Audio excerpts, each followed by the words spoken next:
کسی اور بندے کی چیز خفیہ طریقے سے اٹھانا لغوی اعتبار سے اس کو چوری کہتے ہیں۔ شرعی اعتبار سے چوری کس کو کہتے ہیں؟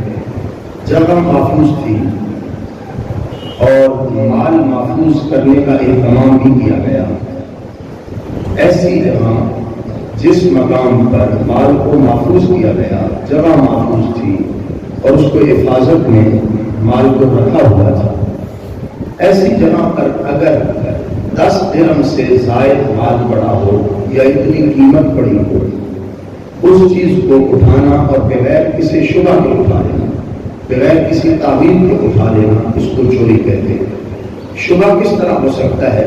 مثال کے طور پر شادی کی تقریب میں 2 آدمیوں نے ایک طرح کا جوتا پہنا ہوا تھا اور وہ مسجد میں آئے، دونوں کا جوتا ایک طرح کا تھا اور وہ جوتے شبہ کی وجہ سے اٹھائے گئے، اس پر چوری کا حکم نہیں لگے گا۔ چوری کا حکم تب لگے گا جب شبہ نہ ہو، تعویل نہ ہو اور دوسرے کا مال خفیہ طریقے سے اٹھایا جائے اور اس کی قیمت 10 درہم سے زائد بن رہی ہو، اس پر شریعت کی طرف سے حکم ہے کہ اس کا ہاتھ کاٹ دیا جائے۔ چوری ثابت کرنے کے بھی 2 طریقے ہیں۔ ایک تو یہ ہے کہ چور خود اقرار کر لے کہ میں نے چوری کی، جب اس نے اقرار کر لیا پھر اس کا ہاتھ کاٹ دیا جائے۔ اور دوسرا یہ کہ جس شخص نے یہ دعویٰ کیا کہ فلاں شخص نے میری چوری کی ہے، البینۃ علی المدعی والیمین علی من انکر، نبی کریم علیہ السلام نے فرمایا جس نے دعویٰ کیا، جو مدعی ہے اس پر گواہ لازم ہے، وہ گواہ پیش کرے کہ فلاں بندے نے میری چوری کی۔ یہ ہے شریعت، یہ شریعت کے ضابطے ہیں۔ اگر ان پر عمل ہوگا تو چند دنوں کے اندر ہی نظام بہتر ہو سکتا ہے۔ ملک پاکستان کے اندر یا دیگر وہ ممالک جہاں پہ نظام اسلام نافذ نہیں ہے اور کچھ لوگ رکاوٹ بنے ہوئے ہیں، اور وہ لوگ جنہیں ہم ووٹ دیتے ہیں، جنہیں ہم اپنا سربراہ چنتے ہیں، یہ لوگ نظام مصطفیٰ صلی اللہ علیہ وسلم کے نفاذ کے لیے سب سے بڑی رکاوٹ ہے۔ یہ اس لیے رکاوٹ ہے کہ اگر تحقیق کی گئی تو اس تحقیق کی روشنی میں کتنے ان لوگوں میں ایسے ہیں جن کے ہاتھ کاٹے جائیں گے۔